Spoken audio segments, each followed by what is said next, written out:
So I'm going to give you some biblical principles tonight, some things that are straight out of the Bible about how to act socially so that you can get along with people. Why is this important?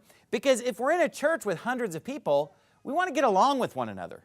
We don't want to have all kinds of friction and strife and people at each other's throats. And you know, I've noticed that there are people that can go to this church for year after year or year, even more than a decade, and they're not a troublemaker. They get along, they have friends, they're a blessing to the people around them. And then there are other people who tend to be a bit of a pain. And they tend to just cause problems and constantly be at strife with others. You don't want to be that person that's creating drama or getting involved in social conflicts that would slow down or hinder the work of Christ.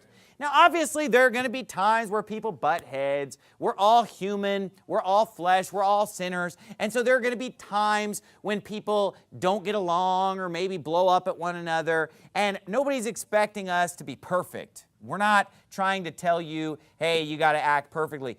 But when it's just a pattern where somebody's just constantly causing trouble, you know, that could really slow down the work of God. And it could distract us from the important things in our lives, like winning people to Christ or raising our family or studying the Bible, praying, doing good works. You know, when we're constantly caught up in having to deal with all these social problems that are pretty easy to avoid.